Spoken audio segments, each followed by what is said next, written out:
said before leaving for Camp David.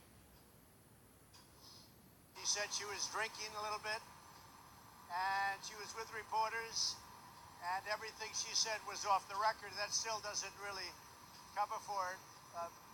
Mentioned a couple of things about my children, but she's a very, good person. But still, you don't say things like she said, which were just a little bit hurtful to some people. Caitlin Collins is out front tonight. Caitlin, what else did President Trump have to say about her departure?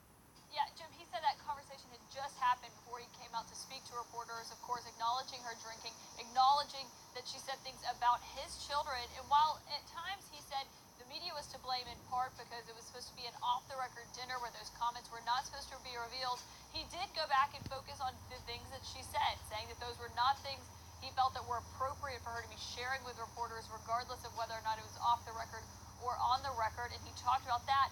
So when I said, was she fired? Because beforehand the language had not been clear whether or not she had just resigned or was forced to resign from her job. Jim, the president said he didn't want to say fired or not fired, but he said for him that decision was automatic after learning about the things that she said about his children.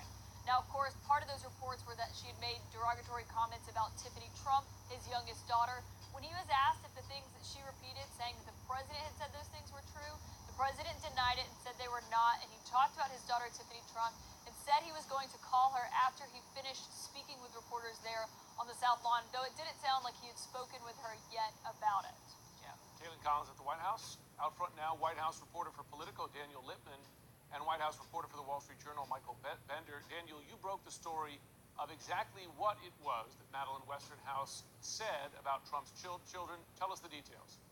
Yes, I called around lots of sources in Washington because everyone in D.C. was wondering what exactly she said to get fired. And what I found out is that she bragged to the reporters that she had a better relationship with the president than Tiffany and Ivanka Trump, Trump's daughters, and also that Trump did not like being in pictures with Tiffany because he thought that she was overweight, and that he couldn't pick her out of a lineup. So it was kind of disparaging comments from the president that Madeleine relayed to those reporters. Goodness, alarming things to say. Michael, Madeleine Westerhouse, she was a fixture for Donald Trump since he won the election. She was essentially the greeter for transmission meetings back at Trump Tower. You can see. No dobra, teraz coś będzie po polsku. Macie włączone tu napisy na dole, jakbyście potrzebowali. No więc to by było na tyle w tym krótkim odcineczku, więc na razie.